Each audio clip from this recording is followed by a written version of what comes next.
Working of institutions.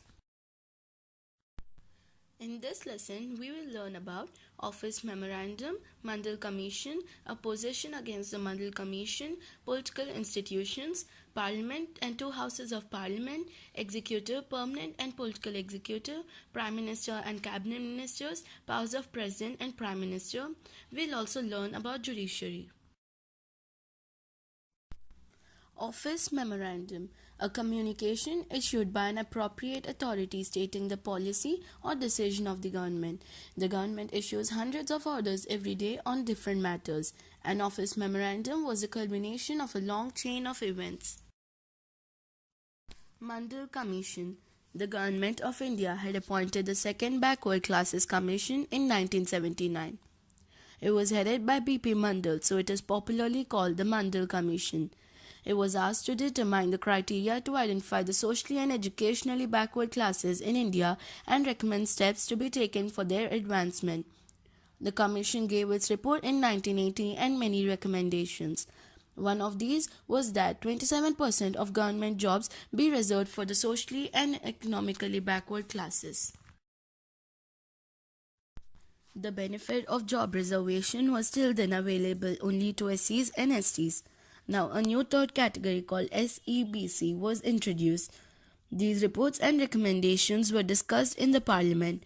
Many parties and parliamentarians kept demanding for the implementation of the demands. In the 1989 Lok Sabha election, the Janata Dal Party promised that if they'll get a chance to form the government, they would implement the demands. The Janata Dal formed the government and its leader V.P. Singh became the Prime Minister and took different measures to implement the Commission report. Finally, it was implemented as Office Memorandum on August 13, 1990. Reactions of the people. It was most hotly debated issue in the country. Newspapers and magazines were full of different views and opinions related with this issue. It led to protests, counter-protests, some became violent. It affected thousands of job opportunities. Some felt that existence of inequalities among people of different castes in India necessitated job reservations. They felt this would be a fair opportunity to those communities who so far had not adequately been represented in the government. Others felt that it would make inequality in opportunity. They would be denied jobs even though they could be more qualified. Some felt that this would perpetuate caste feelings among people and hamper national unity. Some people and associations opposed this and filed the case in the courts. The Supreme Court of India bunched all these cases together. This case was known as Indra Sawhney and others versus Union of India case. 11 judges of the Supreme Court heard the arguments of both sides. By a majority, the judges in 1992 declared that this order of the government was valid and asked the government to modify its original order. It said that well-to-do people from the backward classes should be excluded from getting reservation. The Department of Personnel and Training issued another office memorandum on September 8, 1993. What do you mean by political institutions? The government is responsible for ensuring security to the citizens and providing facilities for education and health for all.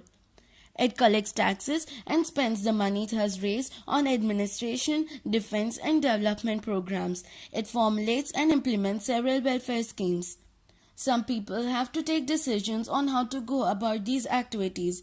Others have to implement these decisions. If disputes arise on these decisions or in their implementation, there should be someone to determine what is right and what is wrong. So to attend to all these tasks, several arrangements are made in all modern democracies. Such arrangements are called institutions. The Prime Minister and the Cabinet are institutions that take all important policy decisions. The civil servants working together are responsible for taking steps to implement the minister's decisions. Supreme Court is an institution where disputes between citizens and the government are finally settled.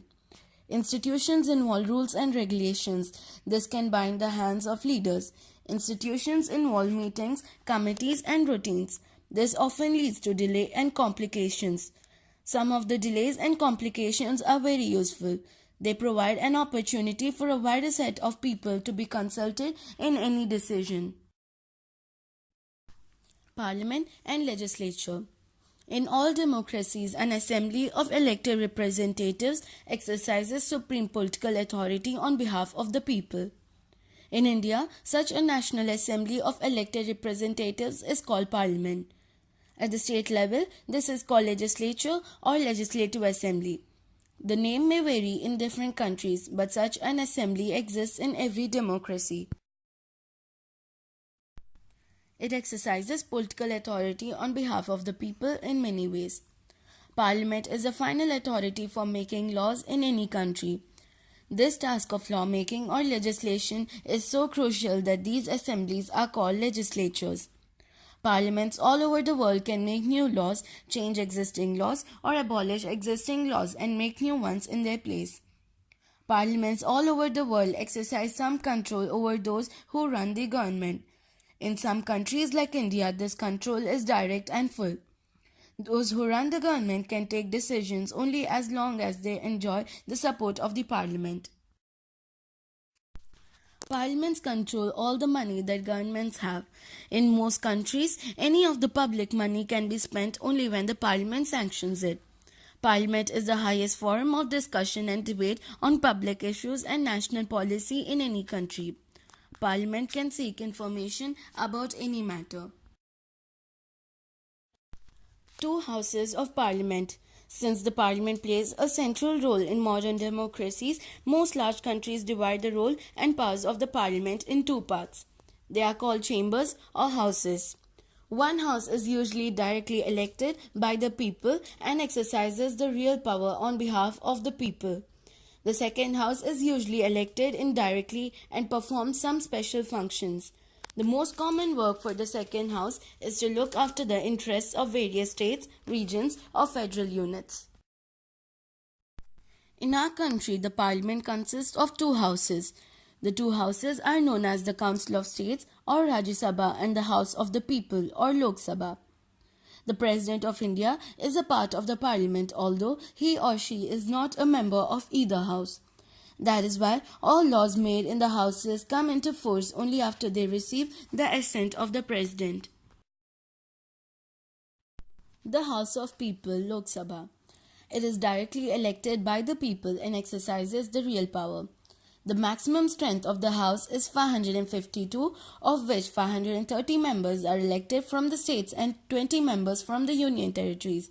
2 members are nominated by the President of India from the Anglo-Indian community. The present membership of Lok Sabha is 545. Council of States, Rajya Sabha. Its members are usually elected indirectly and perform some special functions. The most common work for a second house is to look after interests of various states, regions, or federal units. It has 250 members. 12 of Rajya Sabha members are nominated by the President from people who have earned distinction in the fields of art, literature, science, service, etc. Rajya Sabha is a permanent body. 1/3 of the members retire after every 2 years. At present, there are 245 members in Rajya Sabha distributed among different states and union territories. Our constitution does give the Rajya Sabha some special powers over the states, but on most matters, the Lok Sabha exercises supreme power in the following ways. Any ordinary law needs to be passed by both the houses, but if there is a difference between the two houses, the final decision is taken in a joint session in which members of both the houses sit together. Because of the larger number of members, the view of the Lok Sabha is likely to prevail in such a meeting. Lok Sabha exercises more powers in money matters. Once the Lok Sabha passes the budget of the government or any other money-related law, the Rajya Sabha cannot reject it.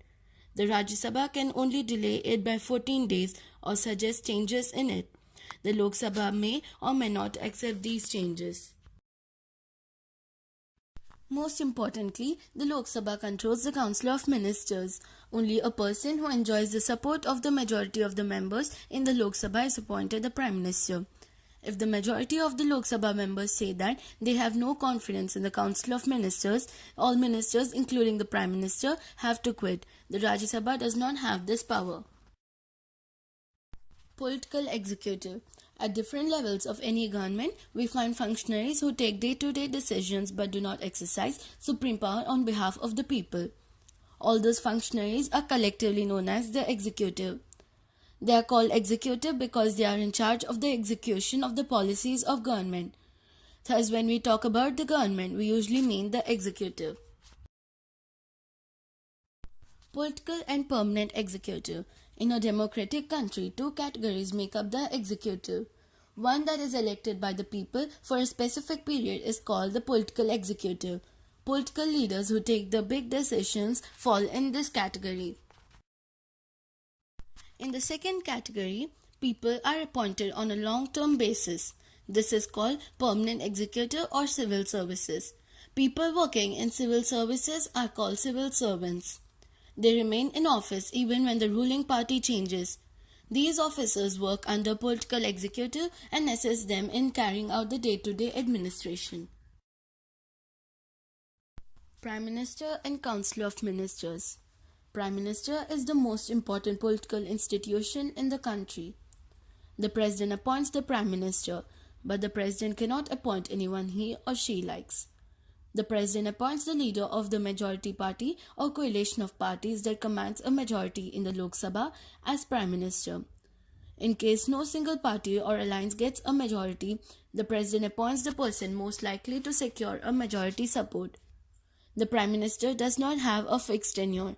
He continues in power so long as he remains the leader of the majority party or coalition. After the appointment of the Prime Minister, the President appoints other ministers on the advice of the Prime Minister. The ministers are usually from the party or the coalition that has the majority in Lok Sabha. The Prime Minister is free to choose ministers so long as they are members of Parliament.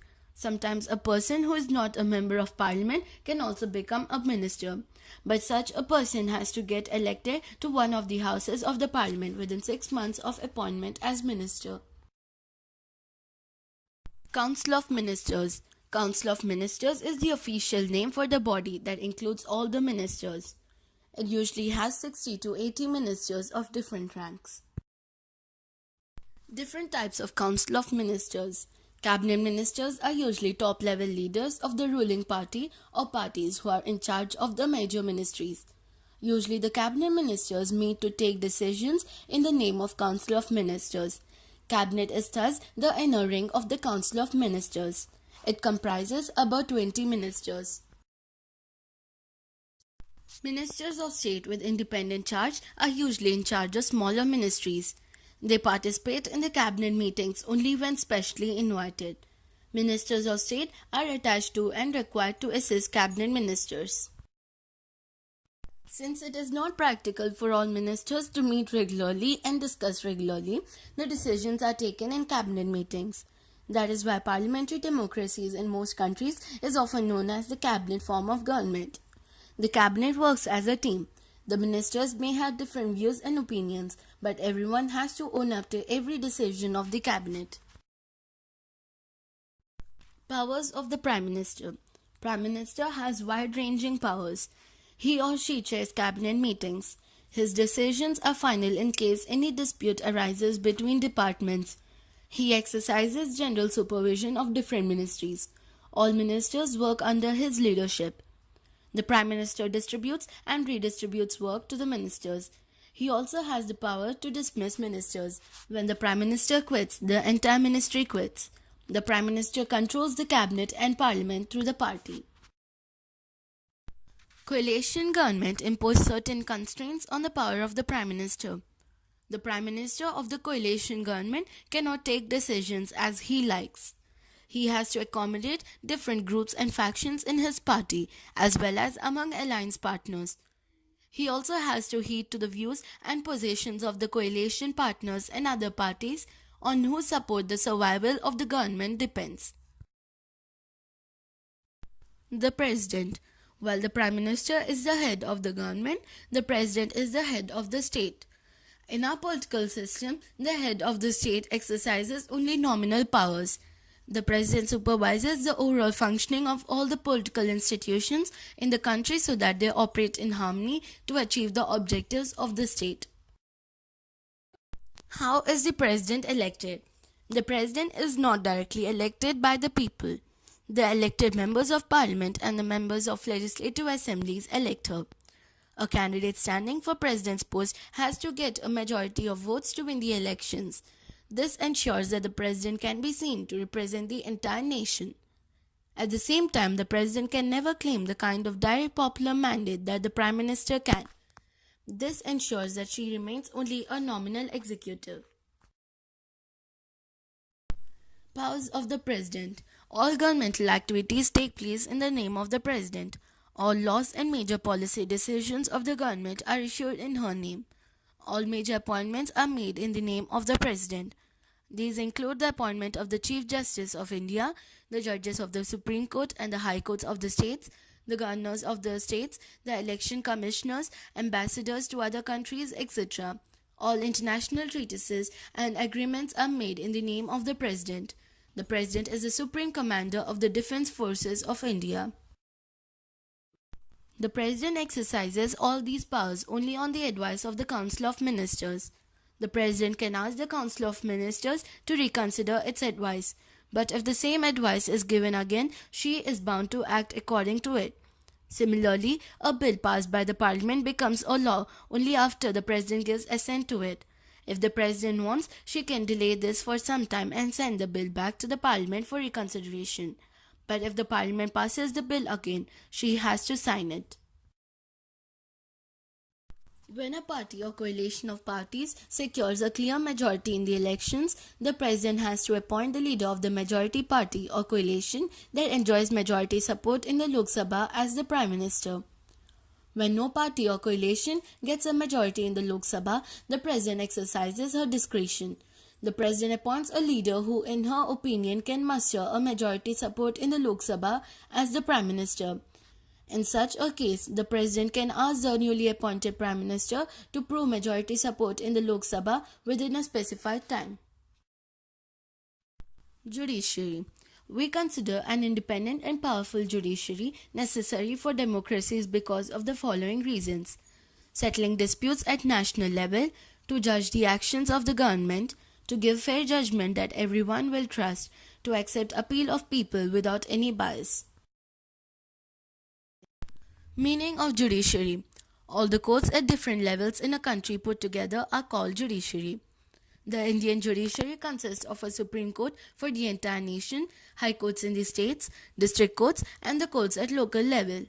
India has an integrated judiciary. It means the Supreme Court controls the judicial administration in the country. Its decisions are binding on all other courts of the country. Powers of the judiciary. Settling disputes between citizens of the country, between citizens and the government, between two or more state governments, and between governments at the union and state level. Independence of the judiciary. Independence of the judiciary means that judiciary is not under the control of the legislature or the executive. The judges do not act on the direction of the government or according to the wishes of the party in power. That is why all modern democracies have courts that are independent of the legislature and executive. India has achieved this. Interpret the constitution of the country. The Supreme Court and the High Courts have the power to interpret the constitution of the country. They can declare invalid any law of the legislature or the actions of the executive, whether at the union level or at the state level, if they find such a law or action is against the constitution. Judicial review. The Supreme Court and the High Courts have the power to interpret the constitution of the country. They can declare invalid any law of the legislature or the actions of the executive, whether at the union level or at the state level, if they find such a law or action is against the constitution. They can determine the constitutional validity of any legislation or action of the executive in the country when it is challenged before them. This is known as the judicial review. Guardian of fundamental rights. The citizens have a right to approach the courts to seek remedy in case of any violation of their rights. In recent years, the courts have given several judgments and directives to protect public interest and human rights. Public interest litigation.